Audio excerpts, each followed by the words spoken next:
Hey guys, Artosis here, bringing you some more CasterMuse Narak StarLeague. We are in Group D, and this is match number 2. We previously had Ride Sky vs. Absolute. Honestly, that was an amazing game. Like, that was one of the crazier ones that we've really had here on the channel, I think. A very exciting ending and everything. I really didn't think it would turn out as it did. If you didn't see that one, definitely go check it out. And here we go now with the other two players in this fantastic group. We have over here Mind, a former MSL champion, one of the brainiest Terran players out there. Absolutely, I am in love with his play. Still to this day, I'm so glad that he's actually back and starting to compete again. He definitely took a longer period of time off of competition than most of the other pros. And then we have in the bottom left ZeLoT, which is like the antithesis to Mind. This is the most aggressive pro gamer in the entire world. ZeLoT is like kind of a meme almost, but he backs it up. Like, he can absolutely kill like everybody except maybe the top like 2 guys, 3 guys. But yeah, he's like all those people that you hate to play on ladder. That's just cheese, aggression, kill you. Yeah, it's kind of funny because it used to be Miso that was really kind of viewed as that, but ZeLoT has come into the scene in the last few years and is that knocked up a notch. So we'll see if his crazy aggression holds true. Like, I would be shocked if this goes into a big macro game. And here's the thing.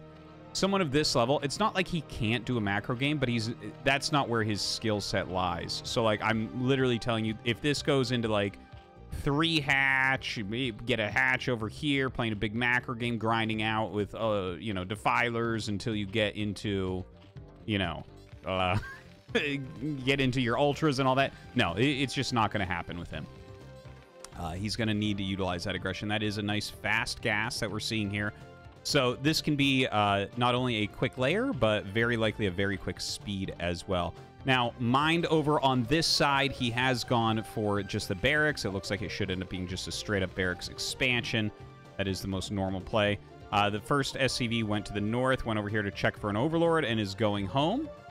Since this SCV went this way and saw an Overlord, right? That's...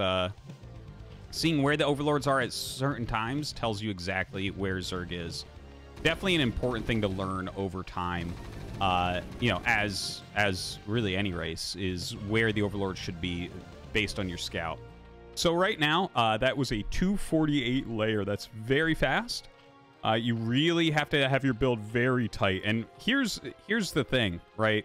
There's some tension between the speed of the mutas and speedling attacks, because Zerg can go kind of all in. See, he goes speed very quickly here as well.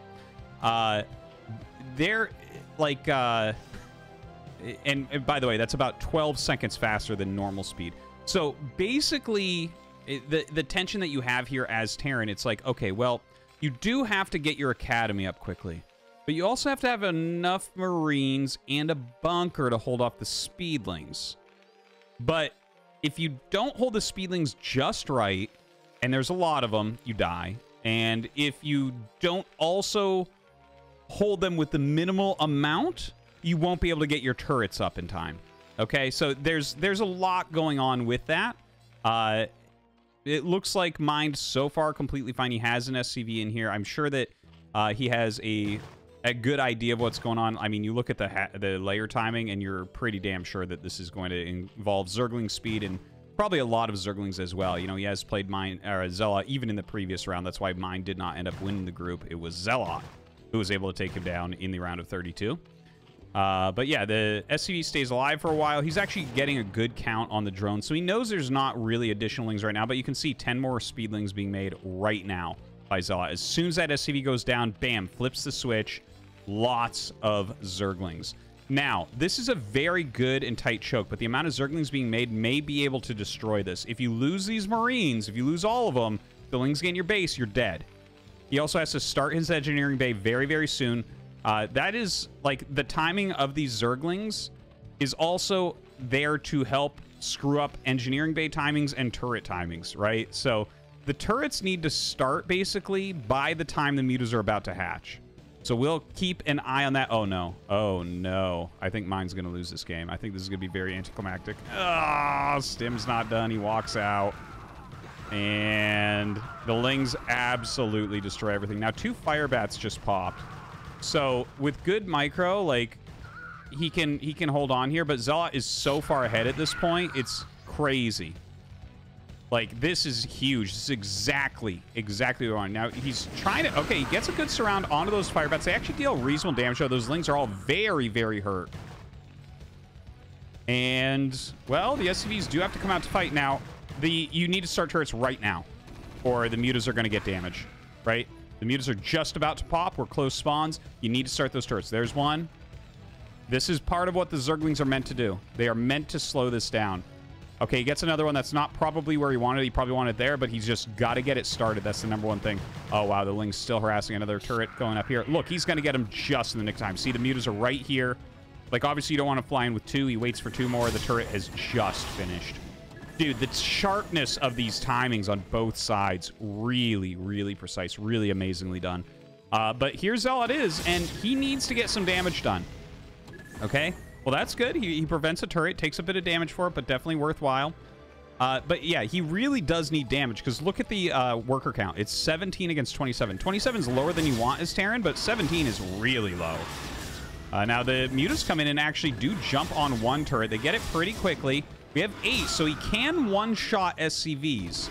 It's like an important number. He's being a little bit crazy with this group right now. Ends up losing 2. He does have quite a damaged flock as well. More coming in. Here's the thing. He has to keep the aggression up. It's not like you can just go back and macro easily. This is 3 barracks play. He's got +1 on the way. I think range must already be done, because that's actually the most important thing in games like this. So, like, if you let mind build up a little bit, you're not going to be able to get any more damage, really. So he has to keep going. Gets 1 swipe off at that turret.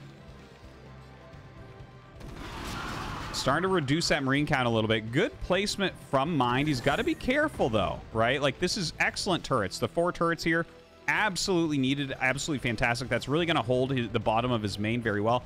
Nothing up here, though. Oh, my God. No Marines. The medic blocks the Marines trying to go through. And look at this. He gets 1 turret. That means he can get the rest of them very easily. The medic's actually blocking everything. The Marines having such a hard time getting out there. Oh, my God. The life of a Terran player. So brutal. You stim to try to get out. You send them down. The medic is in front. It blocks everything. You can't get through. You're very tight. SimCity. This SimCity, by the way, is excellent against mutas and Lings, except when things like that happen. Like, if Lings try to run up, they don't have a chance, because they all have to go through single file. So it's like a very brainy setup in a lot of ways, but occasionally something crazy will happen like that, and you're in trouble. So here come the mutas once again, and they are going to go ahead and get that turret. Only 1 turret remains, and this is not enough Marines. I think ZeLoT is going to run away with this game, honestly. Like, even though he still has only 17 drones. Look at this. He's making a bunch more Lings now. He's going to go for maybe a killing move. But hold on. You know what? If mine were to throw down a bunker right now, that might stop the intentions here of ZeLoT. Stims and runs up to try to help his turrets out, but 2 of the turrets go down before he can really stop it. No Marines left in the natural. Again, no bunker. That's one of the main things, is like, you really do want a bunker so that Lings can't come in and do these types of things. Mutas fly into the main base and get the turrets once again. The Lings being dealt with reasonably well. Only 1 remains up there. Dude, this is crazy. This is on a knife's edge right now. ZeLoT still with no economy, still trying to whittle everything down all the way. 25 SCVs, so he's only 2 below where he was when this all began. But he's got the very solid turrets in his main, so he's not really worried about that. Uh-oh. This is starting to swing towards ZeLoT. He's killing all the Marines. And now he's going to get the turrets. I think that's it. I think ZeLoT just broke him. Without the additional turrets here at the barracks, he is not able to hold. And when you're on top of those barracks, it's like 99% of the time a win for Zerg or for Protoss or for Terran. GG. ZeLoT beats mine.